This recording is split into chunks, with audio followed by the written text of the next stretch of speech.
सम्राट अशोक ने महिलाओं के लिए भी विशेष कार्य किया है, ये लोगों को पता नहीं है।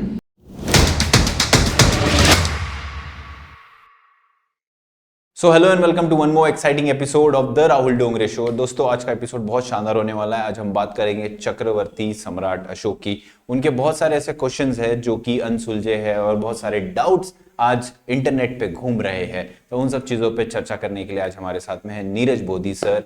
Welcome to the show sir. नमोदय, जय भीम। जय भीम सर। सर, चक्रवर्ती सम्राट अशोक बहुत बड़ा नाम है, बहुत ही बड़ा, जिनकी वजह से आज भारत का इतिहास जाना जाता है, जिनकी वजह से आज हम बौद्ध धर्म को भी पूरे एशिया कालखंड में देख सकते हैं।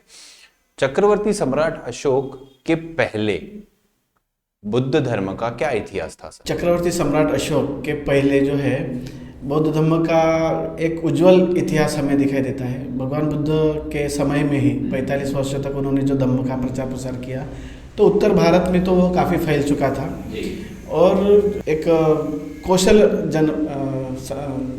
साम्राज्य था। कौशल जनपद कहते हैं, कौशल साम्राज्य भी था। बाद में वो मगध ने उसको उसको जीत लिया था। तो भगवान बुद्ध के समय में कौशल के जो राजा थे, प्रसेनजीत राजा, तो उनका जो बेटा था विड्डूब नाम का था, तो इसने जो है कपिलवस्तु पर आक्रमण किया था। अच्छा। और कपिलवस्तु पर आक्रमण करने के पश्चात यह जो शाक्य थे यह तितर बितर हो गए। यहाँ वहाँ वो अपना प्रदेश छोड़कर हो गए। तो कुछ जो है शाक्य वह पिप्पली वन में आए। तो वो पिप्पली वन में आने के बाद उन्होंने मौर्य नाम ग्रहण किया। अच्छा। तो वो पिप्पली वन के मौर्य करके इतिहास में आता है। अच्छा। हाँ, पिप्पली वन के मौर्य। तो जब भगवान बुद्ध का महापरिनिर्वाण हुआ तो वे भी, क्योंकि शाक्य कुल से थे और भगवान बुद्ध के गण से थे, तो अपने उन अस्थियों पर उन्होंने भी अपना दावा प्रस्तुत किया था। तो वो अस्थियाँ लेने आए थे, लेकिन तब तक जो है अस्थियाँ बढ़ चुकी थी और जो है 8 भागों में द्रोण ब्राह्मण ने उसको विभाजित किया था, तो वह बढ़ चुकी थी। अभी वहाँ पर जो बचा हुआ निर्माल्य था, जिसे कोयला या जो कुछ जलावन जो पूरी तरह से जलकर नष्ट नहीं हुआ, तो उसको फिर वो अपने यहाँ लेकर गए और उन्होंने वहाँ पर स्तूप की रचना की थी। तो इस प्रकार से जो, और एक शाक्य जो समूह था वह यहाँ मध्य भारत में जो कहेंगे विदिशा वगैरह जो प्रांत है, इस प्रांत में भी आकर बसे थे और इस भाग में आकर वे व्यापार करने लगे थे। तो वो व्यापार करते थे। तो इस प्रकार से एक व्यापारी समूह के रूप में वो वहाँ पे प्रसिद्ध थे। तो भगवान बुद्ध के सम्राट अशोक के पूर्व जो है भगवान बुद्ध की शिक्षाओं का जगह जगह पर प्रसार हुआ। और भगवान बुद्ध के पश्चात क्या रहेगा, उनके तो गुरु उन्होंने नहीं, मतलब खुद को गुरु नहीं रखा और उसके पश्चात भी उनका स्थान लेने वाला कोई नहीं था। उन्होंने धम्म को प्रमुखता दी, तो धम्म का स्थान था। तो जो धम्म प्रमुख था भगवान बुद्ध का, तो उस परिप्रेक्ष्य में धम्म का विस्तार होता गया और धम्म को सिखाने वाली परंपरा जो भारत परंपरा है उसमें वह विद्यमान रहा। और इसीलिए भगवान बुद्ध के समय से लेकर सम्राट अशोक के समय तक बुद्धिज्म का विस्तार हमको बहुत बड़े पैमाने पर होता हुआ दिखाई देता है। हमारे महाराष्ट्र में भी जो नाला सोपारा है, वहाँ तक भगवान बुद्ध की शिक्षाओं का प्रचार हुआ था। लेकिन भारत में, दक्षिण भारत में और अन्य जगहों पर जो बुद्धिज्म का विस्तार हुआ, यह सम्राट अशोक के कारण ही हुआ है। स्तूपों की भूमिका इसमें महत्वपूर्ण थी। जो 8 स्तूप जिस पर स्तूप बनवाए गए थे भगवान बुद्ध की अस्थियों पर, बाद में राजा अजातशत्रु ने उन स्तूपों को खोदा फिर से और उन स्तूपों से जो बुद्ध की अस्थियाँ थी वे प्राप्त करके राजगृह में एक स्तूप बनाया, बड़ा महास्तूप बनवाया और उसमें वह अस्थियाँ उन्होंने सुरक्षित रखी। अच्छा। सम्राट अशोक को वहीं से वह अस्थियाँ प्राप्त हुई थी। हाँ, क्योंकि सुरक्षितता का प्रश्न था। राजा एक दूसरे पर आक्रमण किया करते थे, तो बुद्ध अस्थियाँ नष्ट न हो जाए, इसका डर था राजा अजातशत्रु को। और फिर उन्होंने उन सारे स्तूपों की अस्थियों को एक जगह पर संरक्षित रखा। तो मतलब हम देख सकते हैं कि सम्राट अशोक के पहले जो 200 साल 150 साल का समय था, उस दौरान में भी बुद्धिज्म और भगवान बुद्ध की जो शिक्षाएं है बहुत ज़्यादा फल फूल रही थी और बहुत ज़्यादा आगे बढ़ रही थी। और सर इस दौरान जब हम सम्राट अशोक की बात करते हैं तो कई सारे लोग ये कहते हैं कि सम्राट अशोक जब कलिंग युद्ध में थे और उन्होंने जब नरसंहार किया और ये सारी चीज़ें हुई, उसके बाद में उनका हृदय परिवर्तन हुआ और वो बुद्धिज्म में आए और उन्होंने बुद्ध की शिक्षाएं ली। तो इस बात में कितनी सच्चाई है? मैं समझता हूँ कि इस बात में कतई सच्चाई नहीं है। अच्छा। यह एक भ्रम है। अच्छा। तो इसका जो एक प्रमाण है वह जो शुरू में जो एक गलती होती है फिर उसी को दोहराया जाता है, तो उसी प्रमाण पर यह गलतियाँ हुई है। तो वह प्रमाण है 13वां शिलालेख सम्राट अशोक का। सम्राट अशोक ने जगह जगह पर कुल जो है 14 शिलालेखों का निर्माण किया था, ठीक भिन्न भिन्न जगहों पर, शाहबाजगढ़ी हो या मानसेरा हो या गिरनार है, तो भिन्न भिन्न स्थानों पर उन्होंने शिलालेखों की रचना की थी। तो उसमें 14 शिलालेखों की श्रृंखला आती है एक साथ। तो उसमें जो 13वां शिलालेख है इसमें वह उल्लेख है कि मैंने कलिंग का विजय संपादन किया और कलिंग विजय में जो हानि हुई तो 1 लाख लोग मारे गए, फिर कुछ उतने ही लोग जो है जायबंदी हुए, फिर उसके बाद जो महामारी है उसमें भी लाखों लोग मारे गए, तो काफ़ी ज़्यादा उनको दुख हुआ। तो एक उस शिलालेख में कहते हैं कि मैंने जो है भेरी घोष का जो निनाद है वह शांत कर, मतलब भेरी घोष को छोड़कर धम्म घोष का निनाद किया। तो मैंने धम्म के माध्यम से ही लोगों को जीतने का प्रयास करने का जो संकल्प लिया, तो उसको धम्म घोष वे कहते हैं। तो इस कारण लोगों को लगता है कि कलिंग युद्ध के बाद उन्होंने धम्म को स्वीकार किया, लेकिन यह बात पूरी तरह सच नहीं है, क्योंकि आर्कियोलॉजिकल एविडेंस और लिटरेरी एविडेंस यह अगर हम उसका अध्ययन करते हैं, उनको मिलाते हैं, तो सत्य कुछ और है। तो वह सत्य जानने का प्रयास जो है हमने किया। तो जो साहित्यिक परंपरा है जिसमें दक्षिण भारतीय परंपरा को ज़्यादा महत्व दिया गया है, जिसमें दीपवंश महावंश ये सिंहल में जो ग्रंथ बने, पाली में यह ग्रंथ है और सिंहली इतिहास उसमें है, उसी में भारतीय इतिहास को भी उन्होंने प्रदर्शित किया है। भगवान बुद्ध के समय से लेकर उनके पूर्व समय से लेकर जो राजा बिंबिसार है उनकी जो वंशावली है वहाँ से लेकर उन्होंने इतिहास को कथन किया है। तो एक इतिहास का एक प्रमाणित ग्रंथ हमें प्राप्त होता है।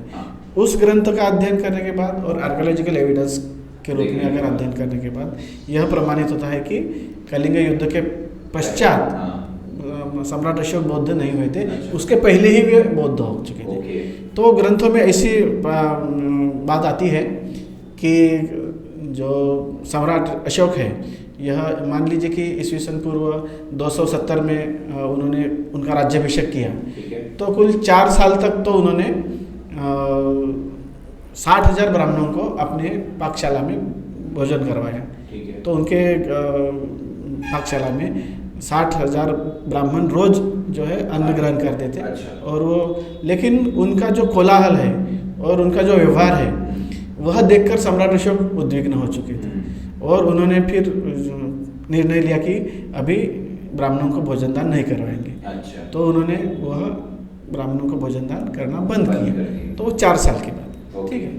तो परिस्थिति क्या हुई कि जो उनका भाई था सुसीम, जो उनका मतलब आक्रमण करने के कारण वह मतलब स्वयं ही खाई में गिरकर मर गया था।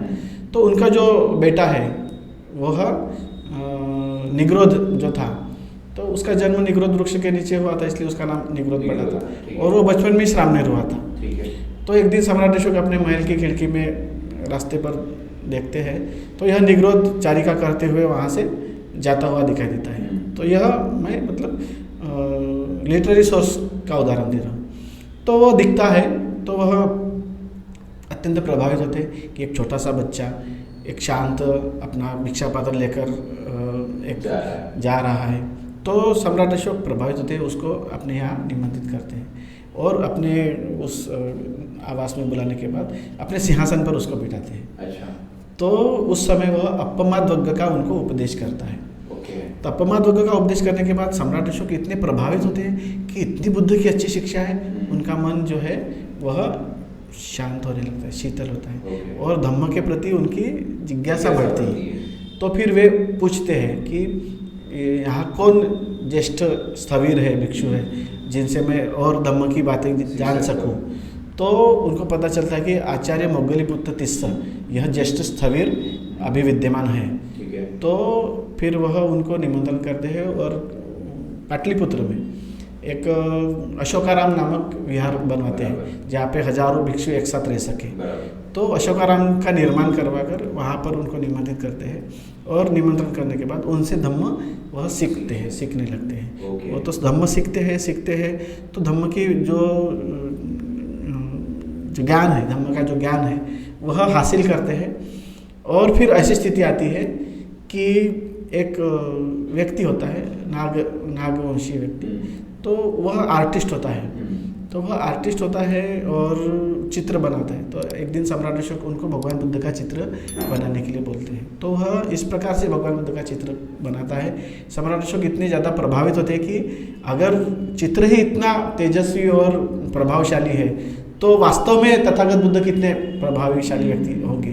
तो उनकी श्रद्धा जो है और बढ़ती है और फिर वह धम्म को स्वीकार करते हैं। अच्छा। तो आचार्य मोगलीपुत्र तिस्सा के द्वारा वह धम्म को स्वीकार करते हैं, दीक्षा होती है।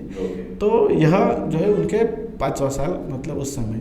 फिर जब वह शिक्षा लेते हैं तो हम आमतौर पर नेचुरली ऐसे शिक्षा लेते हैं कि बहुत सारी तत्व सिद्धांत समझ तो लेते हैं, लेकिन एक्चुअली उस पर चलना, एक्चुअली उसके अनुसार आचरण करना, यह एक अलग बात होती है। तो उसमें थोड़ा समय जाता है।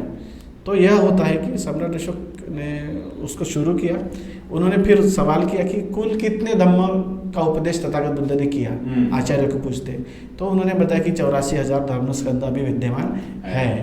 तो उन्होंने कहा कि मैं 84,000 धर्मस्कंदों के स्मरण में 84,000 स्तूपों की रचना करूँगा। तो वह उनका साम्राज्य काफ़ी विशाल था। हम देखते कि आज जो भारत है उससे काफ़ी बड़ा, अफगानिस्तान से लेकर तो आसाम तक का इतने बड़े विस्तृत एरिया में था। तो वहाँ पर जहाँ 4 रास्ते आते हैं जिसको चौराहा कहते हैं हम लोग, तो चौराहे के करीब में स्तूपों की रचना करने का प्रावधान बनवाया था। और उस समय स्तूप बनवाने की जो विधि थी वह मिट्टी के स्तूप हुआ करते थे। तो मिट्टी के स्तूप ऐसे भी समय के हिसाब से वह नष्ट होते हैं। कुछ स्तूपों का महत्व बढ़ा और उन्होंने जो है ईंटों के स्तूपों की भी रचना की। तो हाँ, ईंटें का इस्तेमाल जो स्तूपों की रचना में होने लगा। तो इस कारण सम्राट अशोक जो है उन्होंने स्तूपों की रचना की। और उसके पश्चात कलिंग युद्ध जो उसके पश्चात हुआ, अच्छा, उनके बौद्ध धर्म के पश्चात, तो कलिंग युद्ध जब हुआ तो इवन जो शिलालेखों में कहीं भी ये नहीं कहा उन्होंने कि मैंने कलिंग युद्ध के पश्चात ये किया है, लेकिन कुछ संकेत उन्होंने लघु शिलालेखों में दिए हैं।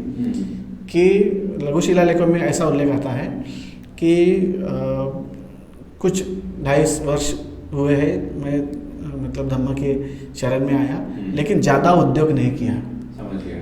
ठीक है, तो मतलब धम्म सीखे उन्होंने, समझे, लेकिन समर्पित भाव से कार्य नहीं। तो आप ऐसा कह रहे हैं कि जो स्तूपास थे, कुछ स्तूपास थे वो कलिंग के पहले बनाए गए थे? नहीं, ज्यादातर उन्होंने स्तूप बनवाए, हर जगह धम्म की शिक्षा हो उसका प्रावधान किया, लेकिन जो एक कहते हैं कि आचरण में नहीं लाए थे बुद्ध धर्म को उन्होंने पूरी तरह से पूरी तरह से नहीं लाया, कुछ हद तक उन्होंने लाए थे, श्रद्धावान भी थे, लेकिन पूरी तरह से नहीं थे। तो उस शिलालेख से पता चलता है, क्योंकि वे स्वयं कहते हैं कि मैं उतना पराक्रम नहीं किया धम्म के क्षेत्र में जो मैं कलिंग के बाद हुआ है। तो लेकिन वो कहते हैं कि अभी जब 1 साल से ज़्यादा समय हुआ है, मैंने धम्म का ज़्यादा गहराई से अध्ययन किया और धम्म को समझा, और उस कारण अभी धम्म के अनुसार मेरा आचरण बढ़ गया है।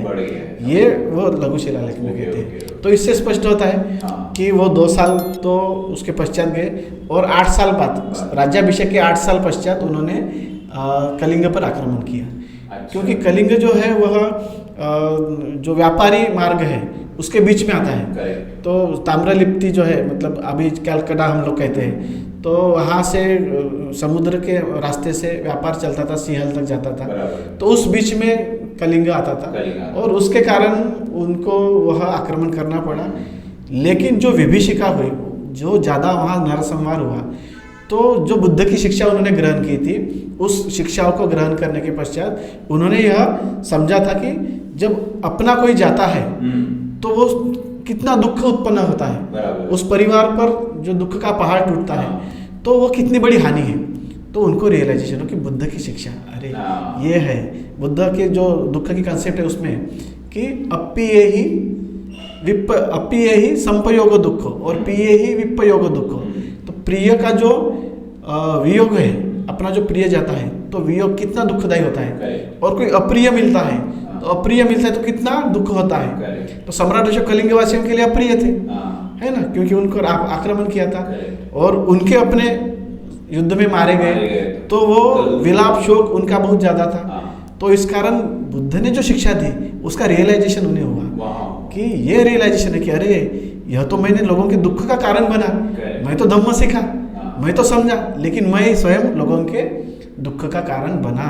तो उस कारण उन्होंने फिर वह निर्णय लिया कि मैं अभी भेरी घोष नहीं करूंगा, तो धम्म का घोष, तो धम्म का घोष करूंगा। ऐसी घोषणा क्यों की? क्योंकि धम्म उनको पहले पता था, धम्म के स्वरूप को उन्होंने जाना था, धम्म का प्रभाव क्या हो सकता है इसके बारे में वो ज्ञात थे, इसलिए तो घोषणा की ना कि मैं धम्म घोष करूंगा। क्योंकि मूवीज और इन सब में क्या होता है, क्या दिखाते हैं कि कलिंग युद्ध के बाद में भिक्षु उनको चलते दिखते हैं और वो खाना पानी बांट रहे हैं, और उससे उन्हें देखा कि यार ये भिक्षु इनकी मदद कर तो रहा है। एक जो प्रवास चला शुरू में, तो पाली का अध्ययन या लिटरेरी और आर्कियोलॉजिकल एविडेंस का अध्ययन न करने की वजह से ये चीजों का भ्रम फैला हुआ। लेकिन अभी जो नए नए रिसर्च सामने आ रहे हैं, तो मैंने भी इस प्रकार का रिसर्च किया और मुझे भी यही मिला कि सम्राट अशोक जो है पहले ही बौद्ध हो चुके थे और उनके पश्चात जो है कलिंग युद्ध हुआ था। सर, इसमें जब आप कहते हैं कि बुद्ध हुए और फिर हमने देखा कि अशोक बुद्ध होने के बाद में धम्म का नॉलेज या धम्म का अध्ययन उनके कलिंग युद्ध के बाद उन्होंने स्टार्ट किया, तो धम्म का अध्ययन उन्होंने कलिंग के बाद ही स्टार्ट किया या फिर और उन्हें समय लगा उस चीज को करने? जब वो बौद्ध धम्म की दीक्षा ली उन्होंने, उस समय मोगली पुत्र तीसरा से उन्होंने तो धम्म का ज्ञान लिया ही था, लेकिन जो गहराई से धम्म का अध्ययन है वह उन्होंने नहीं किया था। तो वे स्वयं कहते हैं कि मैं भिक्षु गतिक हुआ था, तो लघु शिलालेखों में भी आता है, वो भिक्षु गतिक शब्द आता है, तो मतलब भिक्षुओं के संपर्क में जाकर धम्म को सीखना। तो वे अशोकाराम में जो है भिक्षुओं के साथ उनके सानिध्य में रहे और धम्म को गहराई से सीखा। और इसका प्रमाण भाब्रू शिलालेख है। वे स्वयं भाब्रू शिलालेख में एक दार्शनिक के रूप में लोगों को बताते हैं कि हे भिक्षुओं, हे उपासक उपासिकाओं, तुमको अगर धम्म में प्रगति करनी है तो इन सूत्रों का तुम पठन करो, उनका आचरण करो जीवन में, तो तुम जो है धम्म में तुरंत प्रगति करोगे। तो यह जो भावना है लोगों को वही बताता है जिसको ज्ञात होता है। तो उन्होंने उस प्रकार से अध्ययन किया था और उसके पश्चात उन्होंने धम्म का अध्ययन करने के पश्चात वह जो विद्या थी वह लोगों में बांटने की इच्छा प्रदर्शित की और इसीलिए उन्होंने धम्म यात्राओं का प्रयोजन किया। तो पहली जो उनकी धम्म यात्रा थी वह पाटलिपुत्र से संबोधि तक की यात्रा थी, मतलब बोध गया की यात्रा थी। तो बोध गया तक जाते जाते रास्ते में जो जो गांव मिले वहाँ पर लोगों को उन्होंने उपदेश देना शुरू किया। और इस प्रकार से जहाँ जहाँ भगवान बुद्ध ने अपना समय बिताया, वहाँ वास्तव्य किया, ऐसी जगहों पर वह दर्शन के लिए जाते थे और उनको दर्शनीय ठाना निकाले जाते थे।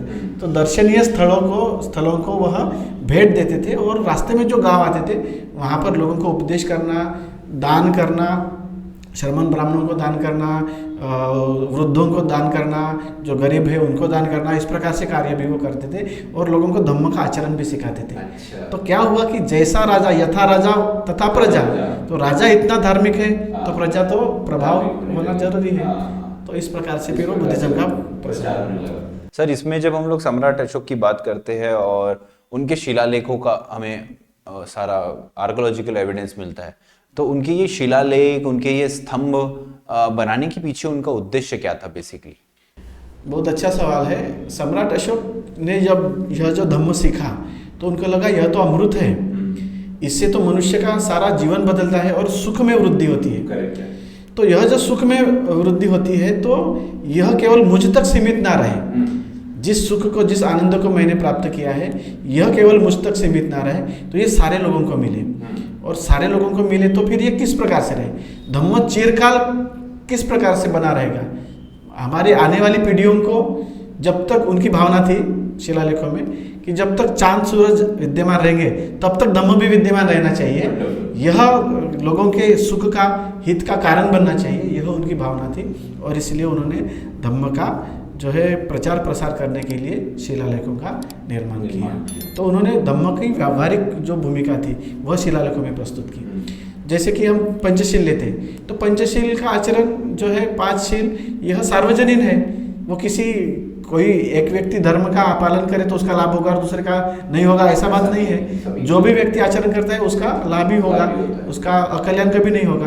तो उसी प्रकार से सम्राट अशोक ने वह जो व्यावहारिक जीवन के जो पहलू है बुद्धिज्म के, उनको लोगों के सामने प्रस्तुत करने का प्रयास किया और उसको नाम दिया उन्होंने धम्माचार। धम्माचार मतलब धम्म का आचार, आचरण।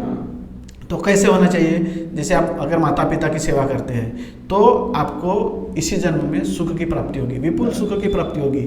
और यहाँ भी सुख, अपने भीतर भी सुखी हो जाओगे और बाह्य समाज में जो है जहाँ आप विचरण करते हैं वहाँ भी सुखी हो जाओगे।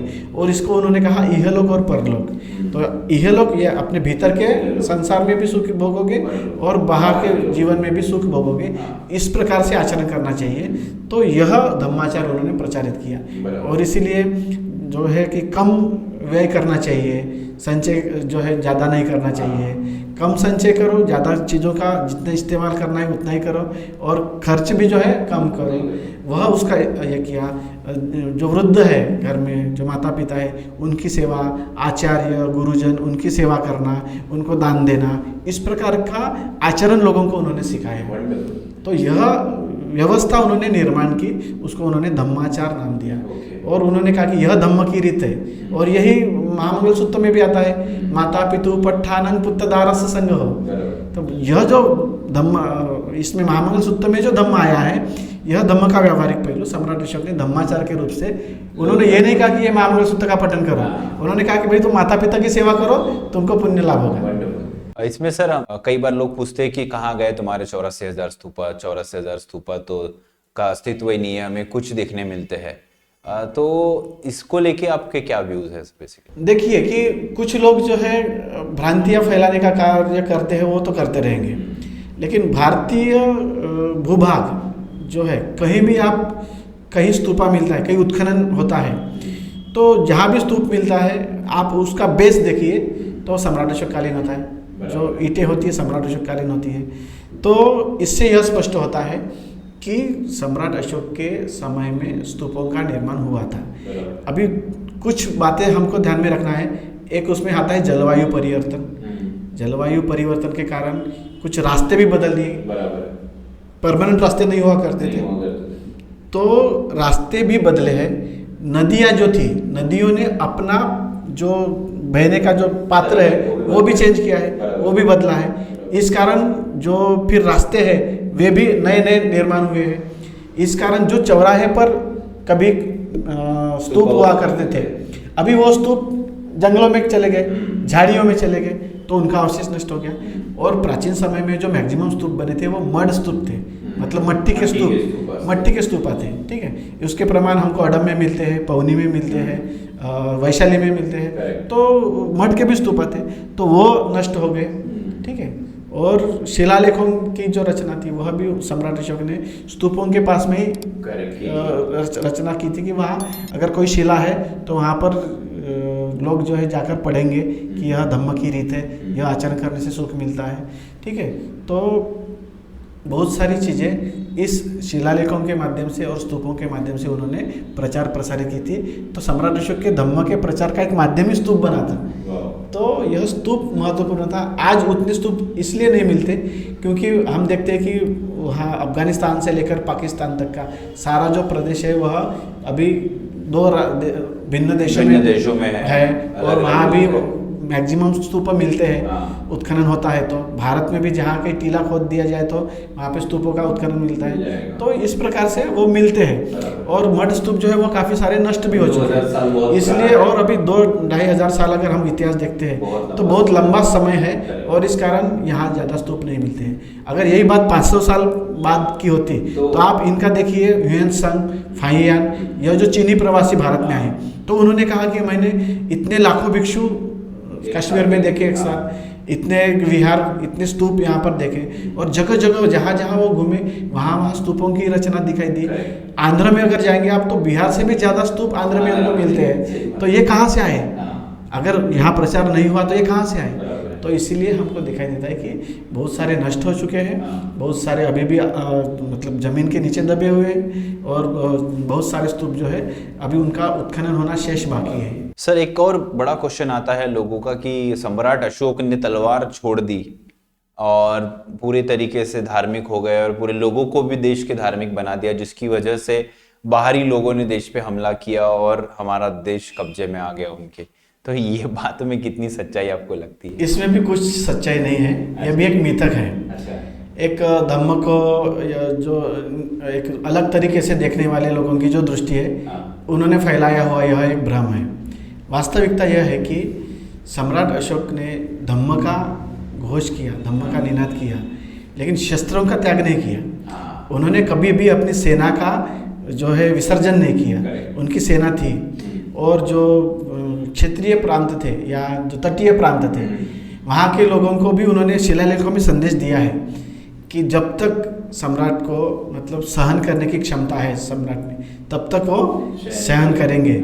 लेकिन अगर इसके विपरीत अगर आप अपनी भावनाओं को ये करेंगे, मतलब विद्रोह की भावनाओं को बढ़ाएंगे, तो सम्राट चुप नहीं बैठेंगे। तो शिलालेखों में भी उन्होंने यह आदेश मतलब एक सूचक संदेश दिया हुआ है। तो इससे प्रमाणित होता है कि उनकी जो सैन्य शक्ति थी वह विधायक काम में थी। तो उस समय में जो इतने बड़े साम्राज्य को संभालने में उन्होंने सैन्य शक्ति का एक बखूबी इस्तेमाल किया।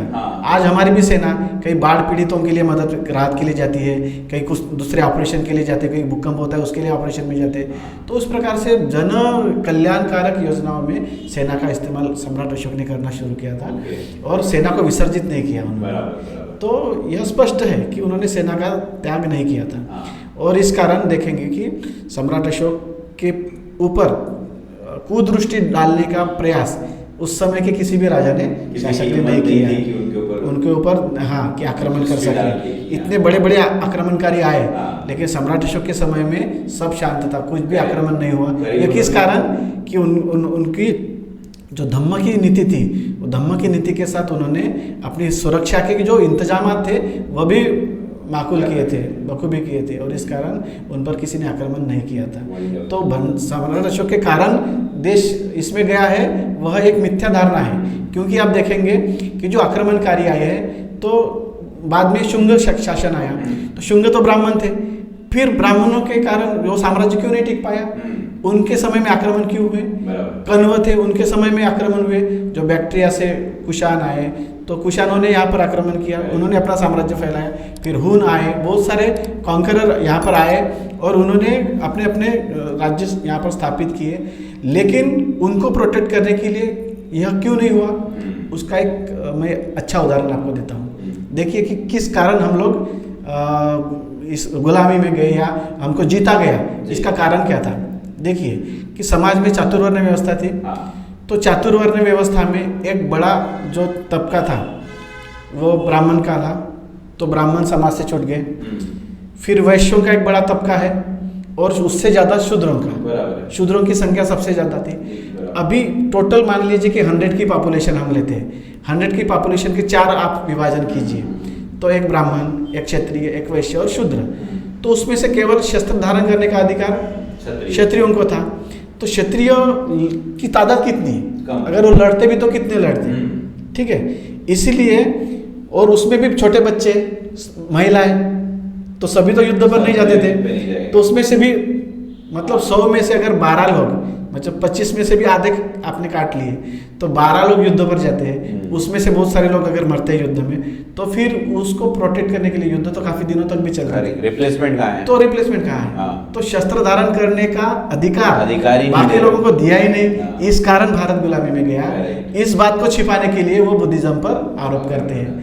बुद्धिज्म शांतता प्रिय है, बुद्धिज्म शांति चाहता है, लेकिन अपने अस्तित्व पर अगर कोई आक्रमण करता है तो उसको प्रतिकार करने का अधिकार भगवान बुद्ध ने दिया है। इसीलिए भगवान बुद्ध के समय में भी जो राजा थे युद्ध करते थे और बुद्धिस्ट थे, अजातशत्रु बुद्धिस्ट थे, फिर भी वो युद्ध किया करते थे। उनको भगवान बुद्ध ने नहीं कहा कि तुम शस्त्र मत चलाओ करके। तो यह अलग नीति है। आज भी बौद्ध राष्ट्र है, उन पर अगर कोई आक्रमण करता है तो प्रतिकार करते हैं। हमारा इसका उदाहरण जो है ताइवान का या वियतनाम का युद्ध तो अमेरिका जैसा देश उसको नहीं झुका पाया। तो यह है कि हमारे ऊपर अगर कोई आक्रमण करता है तो हम पूरी मतलब शक्ति से उसका प्रतिकार करेंगे। और इसका प्रमाण जो है हमें इसमें दिखाई देता है वज्जियों में, जो वैशाली के थे लिच्छवी वज्जी। तो इसमें भगवान बुद्ध की शिक्षाओं को स्वीकार करते हुए वह एक साथ उठते थे, एक साथ बैठते थे, एक साथ निर्णय लेते थे, अपने ज्येष्ठों का आदर सत्कार करते थे। तो उनमें भाईचारा था, एक बंधुभाव था। इस कारण अजातशत्रु मगध सम्राट था, फिर भी उनको परास्त नहीं कर पाया। तो ये बात है कि सभी महिला से लेकर बच्चों से लेकर जो युद्ध करने में मतलब प्रवीण है या जा सकते हैं, इनको वे शस्त्र धारण करने की उनकी अनुमति थी। और इस कारण अपने छोटे से राज्य को, गणतंत्र को संभालने के लिए सारे युद्ध में जाते थे। इस कारण अजातशत्रु उनको नहीं हरा पाया था।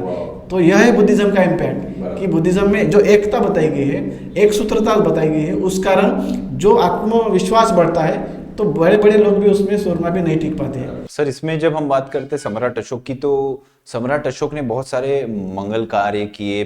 पूरे हम कह सकते हैं कि एशिया खंड में बुद्धिज्म को फैलाया। उसमें उनने महिलाओं के लिए भी बहुत सारे योगदान पूर्ण काम किए। तो कुछ कामों का अगर बता पाए तो। सम्राट अशोक ने महिलाओं के लिए भी विशेष कार्य किया है, ये लोगों को पता नहीं है। यह बात जानी चाहिए लोगों तक जी। स्त्री अध्यक्ष महामात्र नामक उन्होंने पद का निर्माण किया था। तो महामात्र जो है धम्म की शिक्षा देने वाला एक पद उन्होंने निर्माण किया था।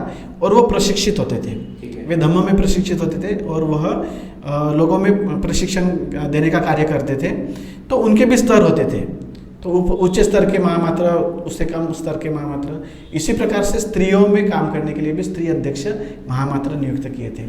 जो उनके जो राज परिवार था, वहाँ की जो महिलाएं थी, उनके जो क्षेत्र थे वहाँ भी कार्य करते थे और आम महिलाओं के लिए भी वे कार्य करते थे। तो महिलाओं को सम्राट अशोक ने शिलालेख में स्पष्ट निर्देश दिए कि भाई आप ये मिथ्याचार करना बंद कीजिए। जैसे महिला करती थी उस समय कि पति व्यापार के लिए बाहर जा रहे हैं तो उपास तापास जो व्रत वैकल्य जिसको कहते हैं वो करेंगे। कोई बच्चा जन्म हुआ है या कोई मृतक संस्कार हुआ है या भिन्न भिन्न अवसरों पर महिलाएं जो है मंगल आचार करती थी।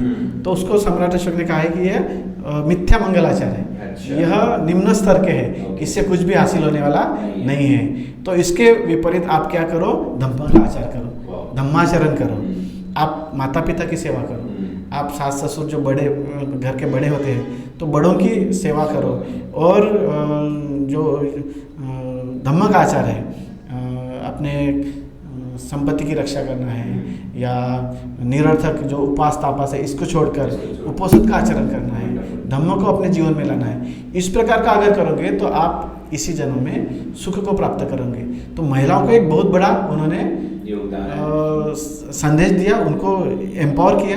बहुत बढ़िया। तो वुमन एम्पावरमेंट का अगर हम स्थिति देखेंगे तो वो तो बुद्ध के बाद सम्राट अशोक के समय में हमको दिखाई देता है। इसमें सर हम लोगों ने देखा है कि सम्राट अशोक का अभियांत्रिकी क्षेत्र में भी बहुत बड़ा योगदान रहा है। उनकी जो बिल्डिंग्स है, उनकी जो स्ट्रक्चर्स है और डैम्स और बाकी सब चीज़ों में भी हमको देखने मिलता है। तो उसका कुछ एग्जाम्पल दे पाए? हाँ बिल्कुल, सम्राट अशोक ने काफ़ी ज़्यादा अभियांत्रिकी क्षेत्र में कार्य किया है। तो इसीलिए उनके समय को सुवर्ण कालखंड कहा जाता है, सुवर्ण युग कहा जाता है।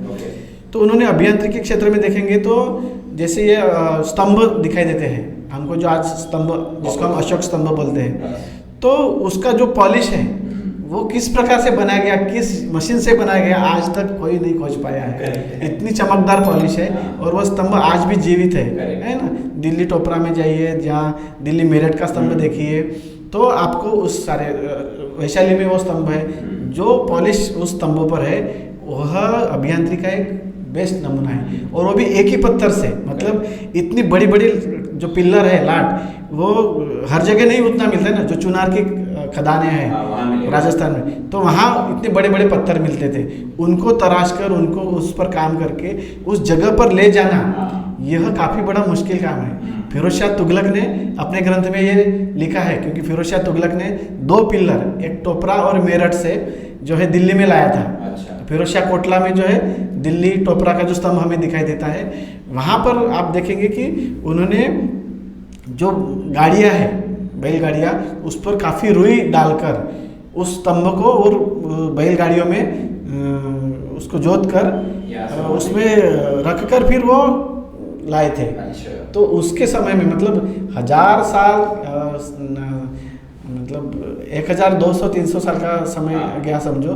इतने साल पश्चात यह अभियांत्रिकी स्वरूप हमें दिखाई देता है, वो भी एक ही जगह पर। दूसरी जगह पर तो उन्होंने पिलर को काट के 3 भागों में काट के जो है टोपरा इससे लाया था, मेरठ से लाया था, तो वह भी दिल्ली में स्थित है।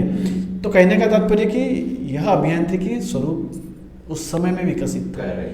उन्होंने जो है पाटलिपुत्र शहर, उसको स्टोन मतलब पत्थर की जो दीवार है वह बनवाई थी, और बड़े बड़े महल, पाटलिपुत्र का महल देखने के लिए दूर दूर से लोग आते थे। इतना सुंदर महल उन्होंने निर्माण कराया था। उन्होंने एक श्रीनगर, जिसको कहते हैं आज का श्रीनगर, की स्थापना भी सम्राट अशोक ने की थी। तो श्रीनगर जो है वह नगर सम्राट अशोक कालीन में है। उसी प्रकार से देवपत्तन, नेपाल में एक देवपत्तन नाम का नगर उन्होंने बसाया था। और आप देखेंगे कि गुजरात में जो उनके दादा थे चंद्रगुप्त मौर्य, उन्होंने एक सुगांग नाम का एक सुदर्शन झील बनवाई थी। तो सुदर्शन झील जो है वह उसको कैनल बना के नहरों के माध्यम से खेतियों को पानी देने की व्यवस्था समझी। अच्छा। तो इतने बहुत सारे अभियांत्रिकी कार्यक्रम सम्राट अशोक ने किए थे।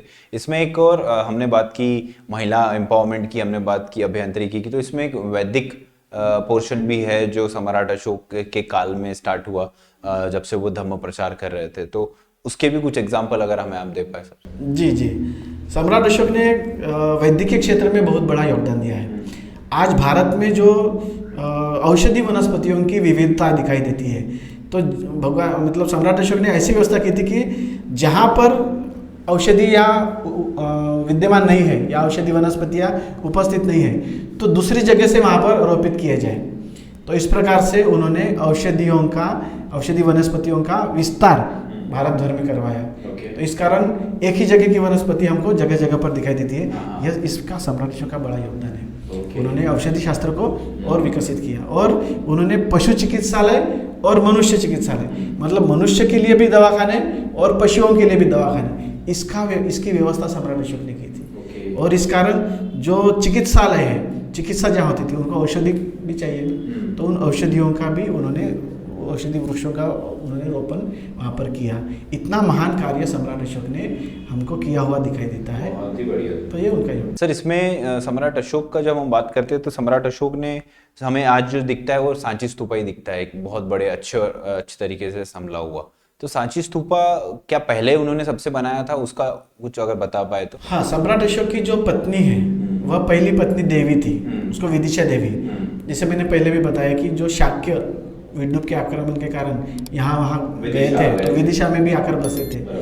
तो जब सम्राट अशोक महाराजकुमार थे, तो राजा नहीं बने थे, तो राजकुमार थे, तो उनको राजतंत्र सिखाने के लिए उनको प्रांताधिपति बनाया जाता था। तो वो उज्जैन के प्रांताधिपति नियुक्त किए गए थे। अच्छा। तो वो उज्जैन के प्रांताधिपति होने के कारण उज्जैन का राजकारभार संभालने के लिए जब वो आ रहे थे, तो उन्होंने विदिशा में पड़ाव रखा था।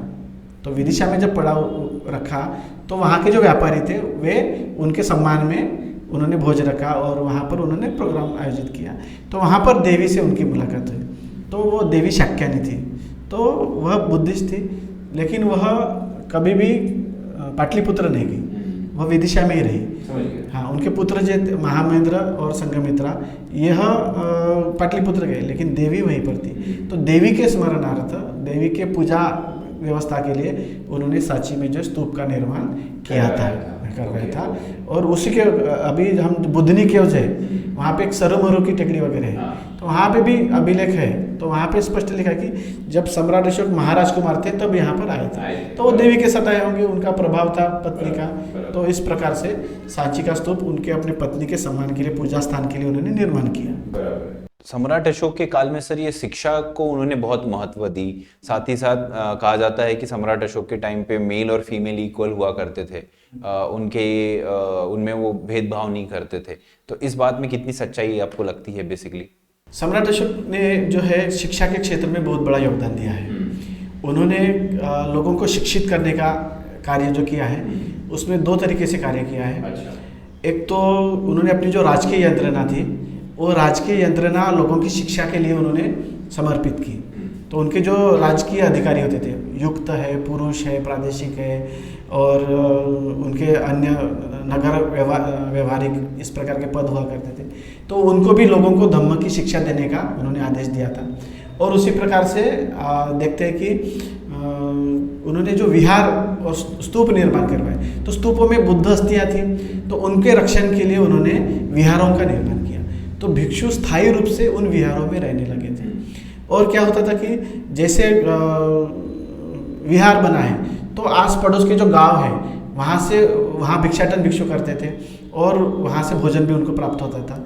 तो जिस विहारों में आचार्य विद्वान हुए, उन्होंने लोगों को सही मायने में बौद्ध धर्म की शिक्षा दी, तो उसका विस्तार होते गया। मतलब जो लोग थे वो दान देते थे और वहीं जो अपने बच्चे भी शिक्षा के लिए भेजते थे। तो इस कारण विहारों का ही विस्तार हुआ शिक्षा केंद्र के रूप में। और शिक्षा केंद्र के रूप में विस्तार हुआ तो जो शिक्षा केंद्र प्रसिद्ध हुए, उनकी आचार्य परंपरा प्रसिद्ध हुई, तो वे आगे चलकर यूनिवर्सिटीज़ में कन्वर्ट हुए। तो जो नालंदा, तक्षशिला, इनके नाम हमको पता है, लेकिन जिनको हम गिनती नहीं कर सकते, इतने विश्वविद्यालय भारत में विद्यमान थे। तक्षशिला ये जो है नागार्जुन कोंडा का जो है यह भी विश्वविद्यालय था। कान्हेरी केव जो है वह भी विश्वविद्यालय था। हमारे विदर्भ में पवनी, अडम, यह भी विश्वविद्यालय थे। यहाँ दूर दूर से लोग आते थे। अडम में तो रोमन कॉइन्स मिले हैं, तो रोमन लोग भी आते थे। तो कहने का तात्पर्य कि काफ़ी बड़े पैमाने पर सम्राट अशोक के समय में शिक्षा का प्रचार प्रसार हुआ और भिक्षु विनामूल्य शिक्षा देने वाले जनता के सेवक थे। तो यह एक बड़ा, क्योंकि जनता के दान पर वे जीते थे और बदले में लोगों को शिक्षा देते थे। तो इस कारण लिटरेसी जो परसेंट है वो ज़्यादा था। और धम्म में इक्वलिटी है, स्त्री पुरुष समानता थी और इस कारण स्त्रियों को भी पढ़ने का, सीखने का अधिकार था। इसीलिए महामहिंद्र स्थविरी को देखिए आप, श्रीलंका में गई धम्म का प्रसार करने के लिए और वह बोधि वृक्ष की शाखा लेकर गई। तो यह शिक्षा का, और उन्होंने अपने जो पत्नी थी उनकी, एक कारुवाकी नाम की उनकी पत्नी थी, कारुवाकी। तो एक इलाहाबाद का स्तंभ लेख उसमें लिखा है कि कारुवाकी ने जो दान दिया है वह कारुवाकी का दान समझना चाहिए, मेरा नहीं। तो इतना लिबरेशन उन्होंने दिया कि भाई ये उसकी कमाई है, ये उसका पुण्य है, ये मेरा नहीं। तो इस प्रकार से कार्य किया और लोगों के कार्य के लिए उन्होंने, मतलब लोगों की सुख सुविधाओं के लिए भी कार्य किया। उन्होंने क्या किया कि रास्तों का जाल बनाया। केवल एक ही नहीं, तो वो जो जीटी ग्रैंड ट्रैंक जिसको हम कहते हैं, वो तो सम्राट अशोक ने बनवाया है, लेकिन पूरे दक्षिणा पथ, अवंती पथ, काफ़ी सारे बड़े बड़े महामार्गों का उन्होंने निर्माण करवाया ताकि व्यापार जो है वह निरंतरता से सुचारू रूप से चले। और इसके लिए फिर उन्होंने क्या किया कि जगह जगह पर बाजार, आपान जिसको कहते हैं, बाजार पेठ जिसको कहते हैं, वह बनवाए।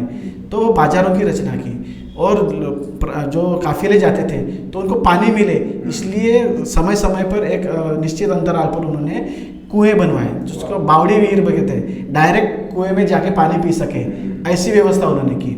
तो छायादार वृक्ष भी बनाए। तो आप देखिए कई गांव में अमराई दिखती है, आम की दोनों तरफ आम के वृक्ष होते हैं और बीच में रास्ता होता है। तो अमराई वगैरह जो है यह सम्राट अशोक की देन है। उन्होंने फलदार वृक्ष, छायादार भी और फलदार भी, ताकि जो राहजनी करने वाले जो लोग हैं उनको भोजन की व्यवस्था हो सके, उनके पास खाना नहीं मिला तो फल खाकर वो जीवन जी सके, इस प्रकार की व्यवस्था की थी।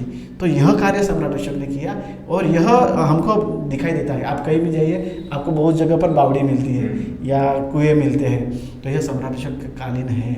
तो यह शिक्षा के क्षेत्र में इतना बड़ा, और जो भी विश्वविद्यालय बाद में बने, तो यह विश्वविद्यालय सारनाथ है, सांची है, नालंदा है, तक्षशिला है, यहाँ पर जो है उदयगिरी है, रत्नागिरी है, उड़ीसा में रत्नागिरी बहुत बड़ी यूनिवर्सिटी थी रत्नागिरी। नागार्जुन कोंडा 120 विहार पानी में गए हैं, ठीक है। अब गुजरात में देवनी मोरी, नाला सोपारा, महाराष्ट्र में नालासोपारा है, देवनी मोरी का स्तूप जहाँ पे भगवान बुद्ध की अस्थियाँ मिली, वो पूरी साइट अंदर गई है जमीन में। और वडनगर में एक ये मिला है, वल्लभी का सेंटर था। तो काफ़ी बड़े पैमाने पर पैठन में शिक्षा का केंद्र था। तो ये अजिंठा वेरूळ, यह लेनिया, यह भी शिक्षा के केंद्र थे। तो काफ़ी बड़े पैमाने पर विश्वविद्यालय का जो निर्माण हुआ, इसके नीचे जो है सम्राट अशोक का कार्य है।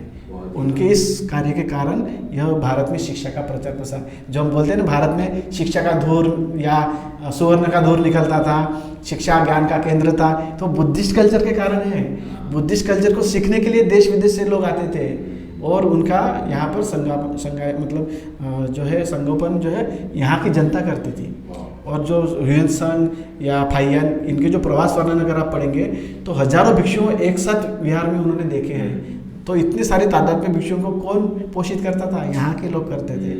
तो यह व्यवस्था सम्राट अशोक ने की थी, ज्ञान की व्यवस्था। सम्राट अशोक ने जो जनहित के कार्य किए थे, इसमें हम देखते हैं कि आधुनिक समय में हम जो पशु पक्षी है, प्राणी है, तो इनके हित के लिए संरक्षित अभयारण्य की संकल्पना अभी इस्तेमाल में आई है या वो चलाते हैं।